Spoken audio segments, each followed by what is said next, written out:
नमस्कार, जय जोहार। क्या आप भी गवर्नमेंट एग्जाम्स की तैयारी करना चाहते हैं? क्या आप भी मेमोरी टेक्निक्स और ट्रिक्स के जरिए बहुत ही कम समय में स्मार्ट स्टडी करना चाहते हैं? क्या आप चाहते हैं कि सीजी व्यापम टॉपर आपको पढ़ाए? तो डाउनलोड करिए योगेंद्र साहू क्लासेस ऐप। यहाँ 10 से अधिक गवर्नमेंट एग्जाम्स क्रैक करने वाले और सीजी व्यापम टॉप करने वाले योगेंद्र सर सीजीपीएससी और सीजी व्यापम के अंतर्गत होने वाले सभी एग्जाम्स की तैयारी कराएं। तो डाउनलोड करिए Yogendra Sahu classes app to be the best, learn from the best.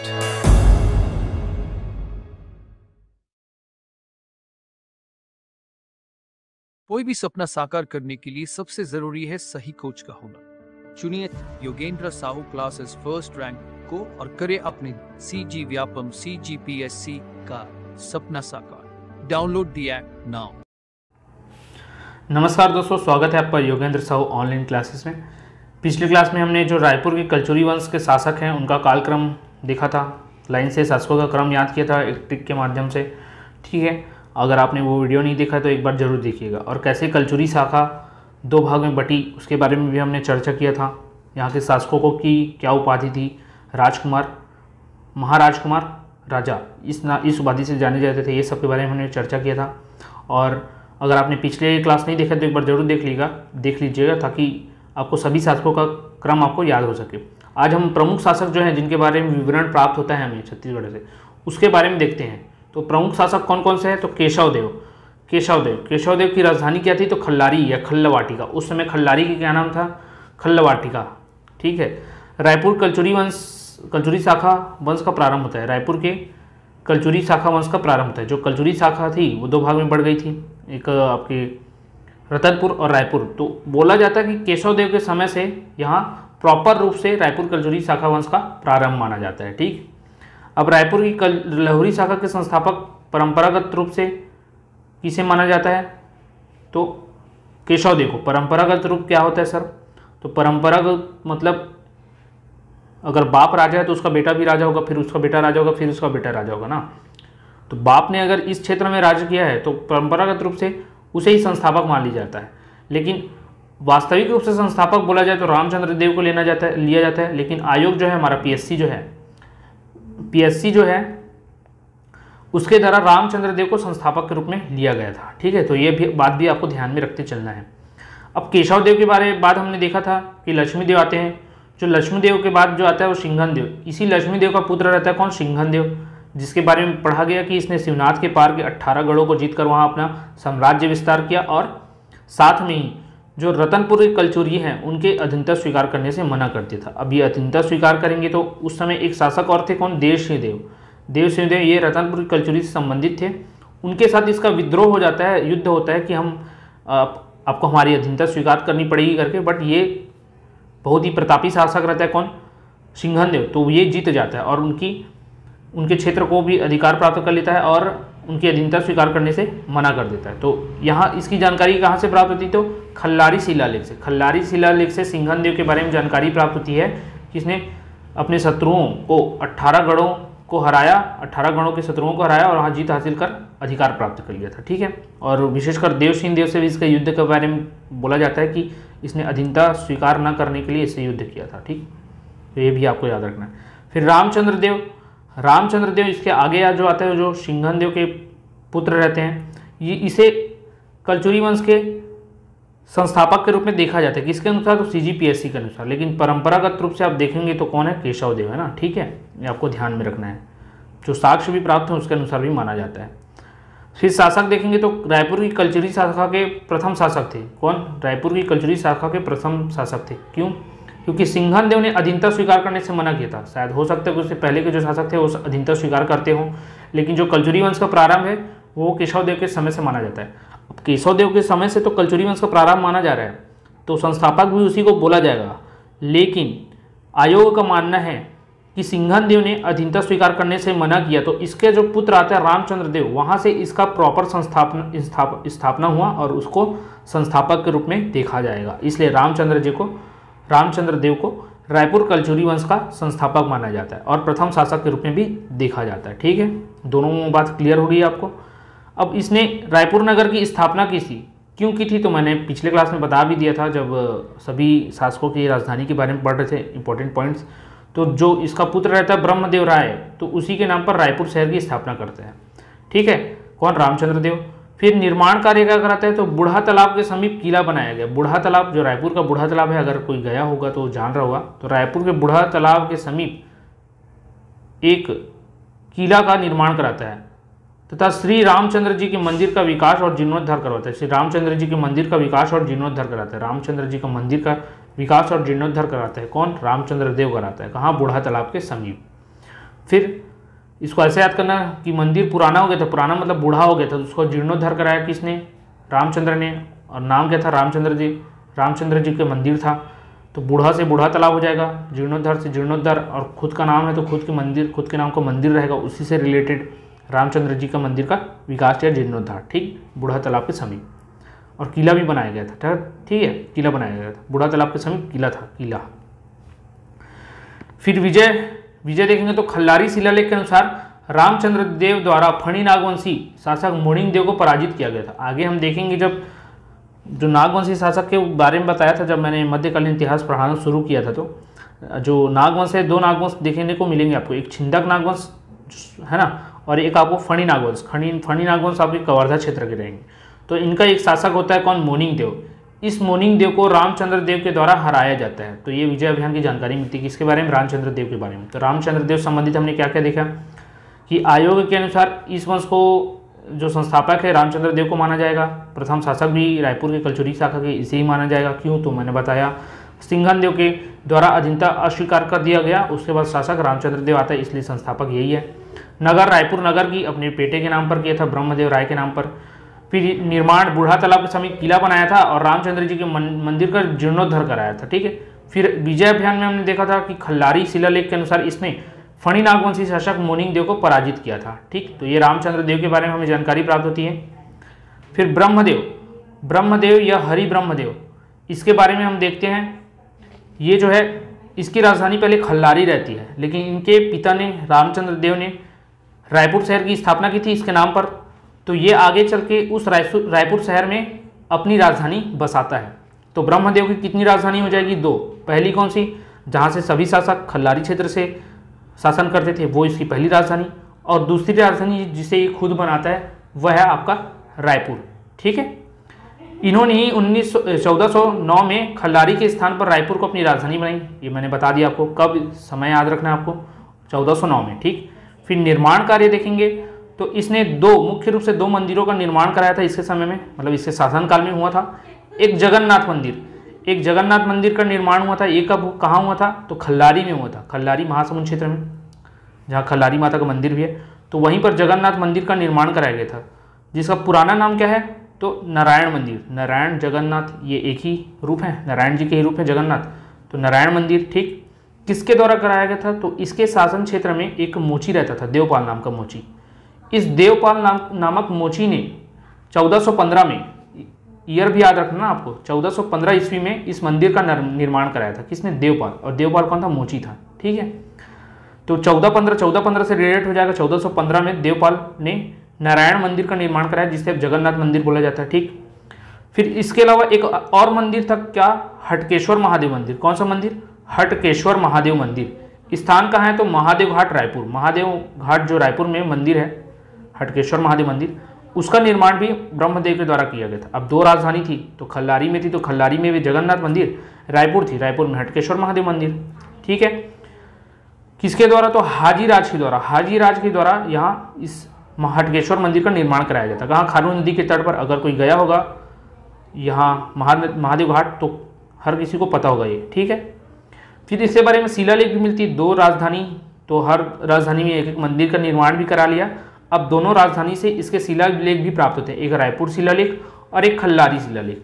एक रायपुर शिलालेख और एक खल्लारी शिलालेख, जिससे ही इस जो वंश है उसके शासन की जानकारी प्रमुख रूप से प्राप्त होती है, हमने पढ़ा है। रायपुर शिलालेख, इसे कहाँ रखा गया है? तो नागपुर संग्रहालय में स्थित है। ये जो रायपुर शिलालेख है ब्रह्मदेव का, वो नागपुर संग्रहालय में स्थित है। और एक खल्लारी शिलालेख भी मिलता है। ठीक है, अब इन्हीं के नाम पर रायपुर शहर का नामकरण किया गया था, जैसा कि मैंने बताया आपको। फिर इसके आगे जो शासक है वो उतने विशेष नहीं है। फिर भी आपको चामुंडा सिंह देव के बारे में याद रखना है कि उनके बारे में पूछा गया था पीएससी में कि चामुंडा सिंह देव का शासनकाल कब से कब तक था, या कलचुरी कौन से वंश के शासक थे। तो कलचुरी, रायपुर के कलचुरी शासक थे कौन? चामुंडा सिंह देव, जिसे मैंने याद कराया था। चामुंडा वध से जीत फतेह की याद में सब जो उम्मीद है बल वीर अमर हो गए, ऐसे करके, तो उसे आपको याद रखना है। तो उस चामुंडा सिंह के देव के बारे में आपको याद रखना है कि उसका शासन वर्ष 1528 से 1563 तक था। 1528 से 1563 एक यहाँ पर ये जो चामुंडा सिंह देव, इसके बारे में आपको याद रखना है, ठीक है। चामुंडा सिंह देव को याद रखना है आपको।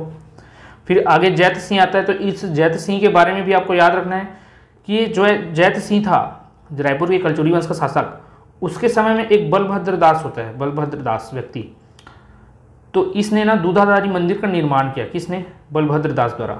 बलभद्र दास दूधाधारी मंदिर का निर्माण कराया। तो इसके लिए जमीन कौन देता है?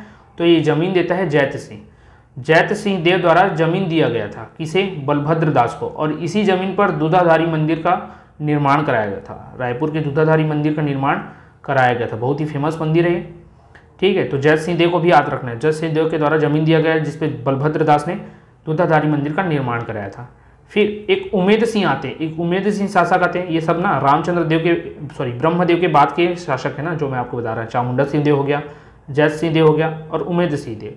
तो ये उमेद सिंह देव जो है, इन्होंने रायपुर के रजबंधा तालाब का निर्माण कराया था। रायपुर में एक तालाब है रजबंधा तालाब है, जिसका निर्माण उमेद सिंह ने कराया था, ये आपको याद रखना है। अब हम प्रमुख शासक में आगे बढ़ते हैं और देखते हैं अमर सिंह के बारे में। अब ये अमर सिंह कौन है?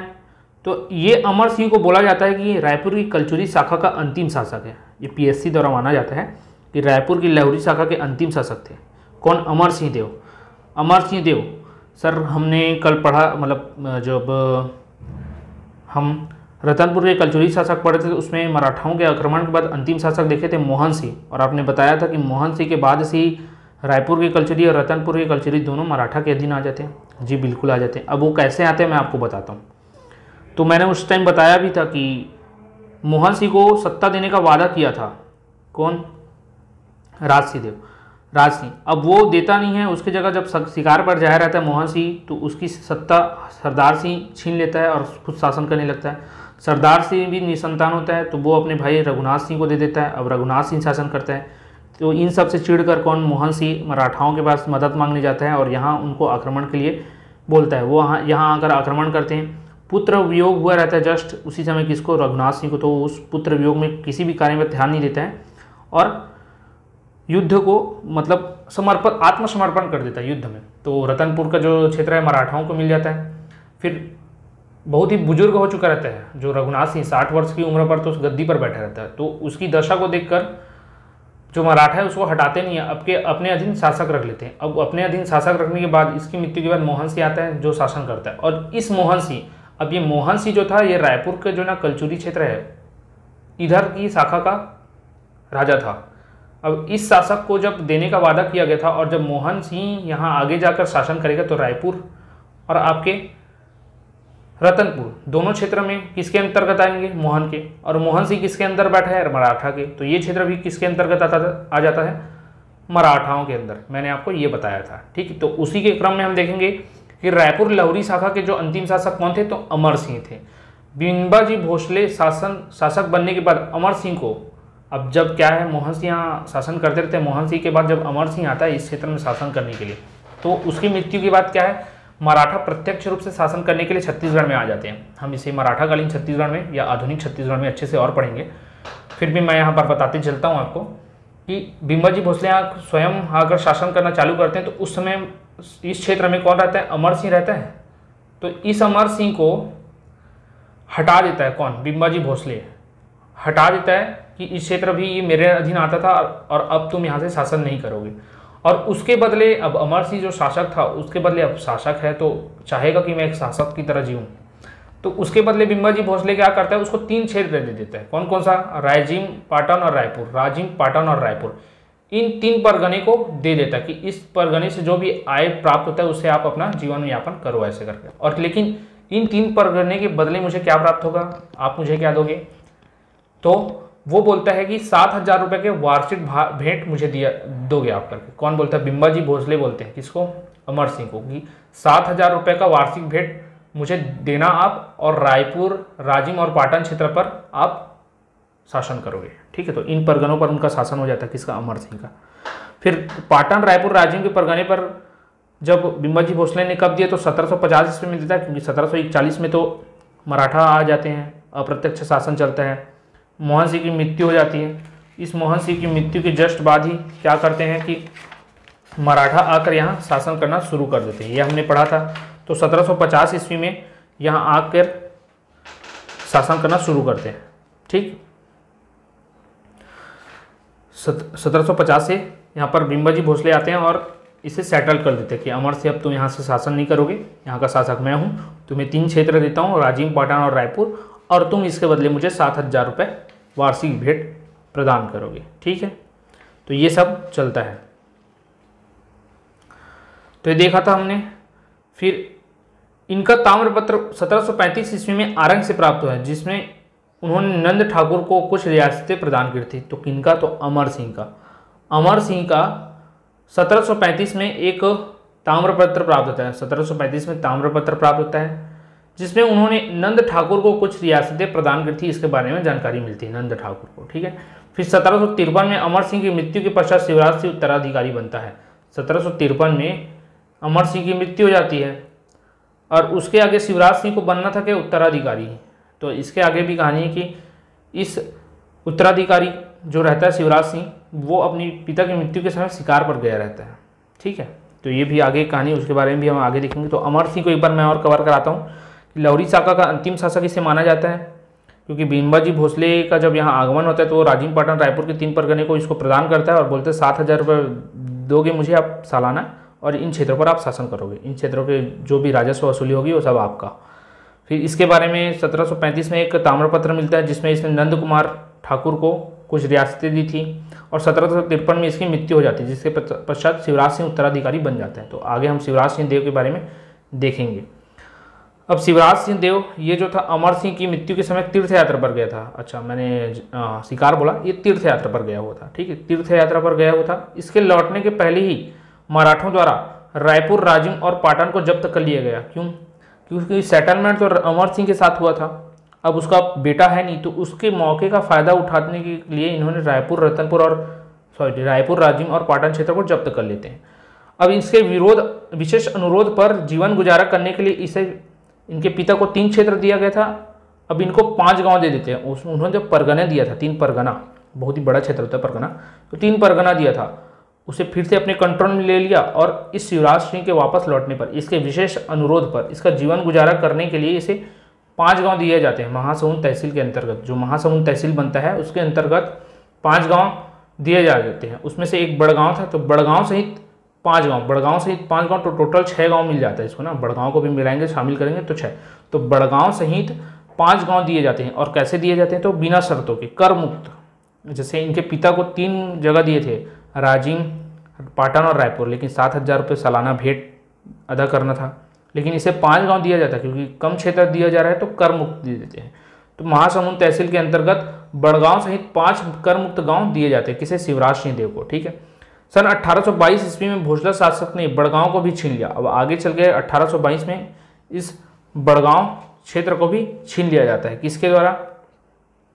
तो ये भोसला शासकों के द्वारा छीना जाता है। इस प्रकार 1822 में रायपुर शाखा की कलचरियों की रही सही शाखा भी समाप्त हो जाती है।